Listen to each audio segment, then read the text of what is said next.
Hai semua, selamat datang di channel Baca Saham. Pada video ini, kita akan membahas satu topik dengan judul 8 saham laba terbesar dengan dividen besar.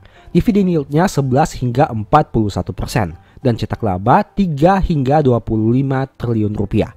Tapi seperti biasa, semua pembahasan ini bukan rekomendasi dan hanya informasi. Ingat, kerugian kamu tanggung sendiri ya. Nah, berikut ini kriteria pemilihan sahamnya. Yang pertama, menghasilkan laba di atas 3 triliun selama 9 bulan terakhir di tahun 2023. Dan yang kedua, punya dividen yield di atas 10% per tahun.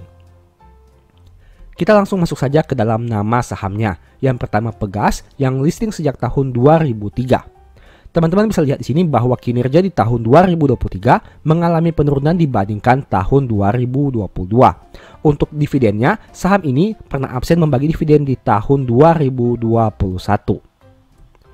Nah, net profitnya sekitar 3 triliun rupiah dengan dividen yield 12,1% dengan PER 6,8 dan PBV 0,6 kali.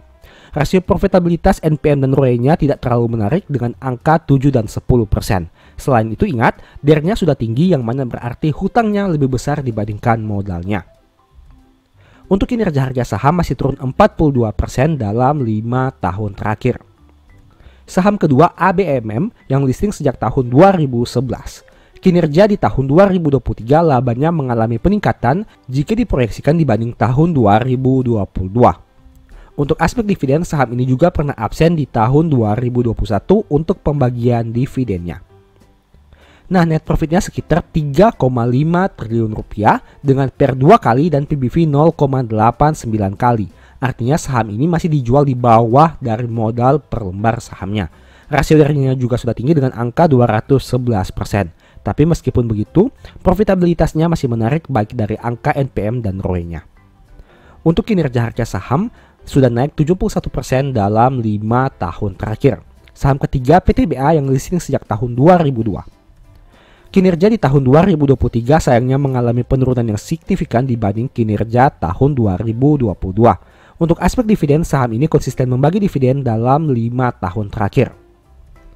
Nah, net profitnya sekitar 3,7 triliun rupiah per 6 kali dengan PBV 1,5 kali.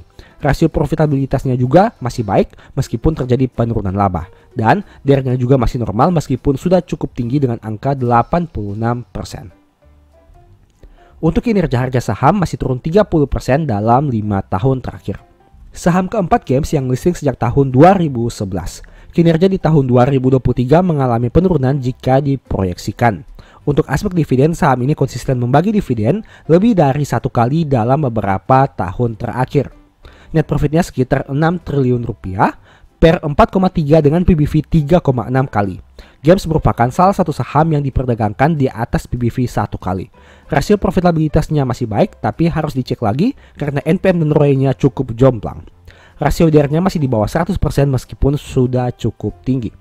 Untuk kinerja harga saham sudah naik 131% dalam 5 tahun terakhir. Saham kelima ITMG yang listing sejak tahun 2007. Kinerja di tahun 2023 mengalami penurunan jika diproyeksikan. Untuk aspek dividen, saham ini konsisten membagi dividen 2 kali dalam beberapa tahun terakhir dengan net profit 6,3 triliun rupiah. PER-nya 3,6 dengan PBV 1,15 kali. Angka yang masih menarik. Untuk rasio profitabilitas juga masih baik dengan angka NPM dan ROE di atas 20%. Nah, menariknya DER-nya cukup rendah dengan angka 27% saja, yang berarti hutangnya bisa dikatakan rendah dibandingkan ekuitasnya. Untuk kinerja harga saham sayangnya hanya naik 5,3% dalam 5 tahun terakhir. Saham keenam UNTR yang listing sejak tahun 1989. Kinerja laba di tahun 2023 diproyeksikan sedikit menurun dibandingkan tahun 2022. Dan saham ini juga konsisten membagi dividen 2 kali dalam 1 tahun. Net profitnya sekitar 15,35 triliun per 4,2 dengan PBV 1,1 kali. Angka PBV yang masih menarik. NPM dan ROE-nya juga baik dengan angka di atas 15%. Tapi ingat, DER-nya sudah 99%. Artinya hutangnya hampir sama banyak dengan modalnya. Dan dalam 5 tahun terakhir masih turun 29%. Saham ketujuh ADRO yang listing sejak tahun 2008. Kinerja di tahun 2023 diproyeksikan mengalami penurunan dari aspek labanya. Untuk aspek dividen, saham ini konsisten membagi dividen, bahkan cenderung membagi dividen 2 kali dalam 1 tahun dengan net profit 18,8 triliun rupiah. PER-nya 3,1 dengan PBV 0,74 kali.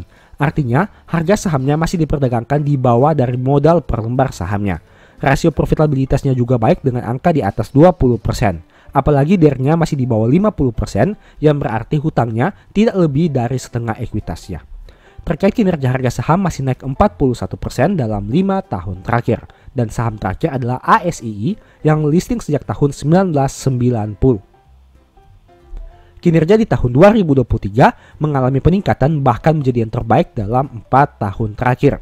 Untuk aspek dividen, saham ini juga konsisten membagi dividen selama beberapa tahun terakhir, bahkan membagi 2 kali dividen dalam 1 tahun. Net profitnya 25,6 triliun rupiah dengan PER 6,6 dan PBV 1,1 kali. NPM dan ROE-nya masih menarik dengan angka di atas 10%. Tapi ingat, DER-nya sudah tinggi, yang mana berarti hutang lebih besar dibandingkan modalnya. Nah, untuk kinerja harga saham masih turun 17% dalam 5 tahun terakhir. Nah, ini merupakan ringkasan dari apa yang saya sampaikan tadi. 8 saham yang dividen yield-nya di atas 10% dan labanya di atas 3 triliun rupiah. Jika teman-teman melihat rangkuman pada tampilan berikut ini, akan ditemukan bahwa dividen yield yang terbesar ada di saham PTBA dengan angka 41% dan ITMG dengan angka 33%. Tapi ingat, dividen yield ini mengingat karena harga sahamnya sudah turun cukup signifikan dari saat cum date. Sedangkan dari aspek laba, saham ADRO dan ASII mencetak angka tertinggi dengan laba 18 dan 25 triliun rupiah. Nah, pertanyaannya, apakah dari 8 saham ini adakah yang menarik perhatianmu? Jika ada, silahkan tulis di kolom komentar. Demikianlah pembahasan singkat pada video ini. Selalu ingat, semua saham yang disebutkan bukan rekomendasi dan hanya edukasi. Segala risiko kerugian menjadi tanggung jawab kamu sendiri. Di video berikutnya ingin dibahas materi apa lagi? Tulis di kolom komentar ya. Nah, sebagai informasi, channel YouTube Baca Saham sekarang ada 2. Yang pertama, Baca Saham dengan fokus pembahasan review saham. Dan yang kedua, Baca Saham dari Nol yang pembahasannya fokus kepada edukasi saham. Berikut ini beberapa list ebook Baca Saham. Pertama, Stock for Living atau Hidup dari Saham. Kedua, Strategi Nabung Saham. Ketiga, The Stock Market. Dan yang keempat, Cara Cepat Analisa Laporan Keuangan. Apabila tertarik, chat saja pada nomor WA yang ada. Sekian video ini, semoga bermanfaat. Thank you.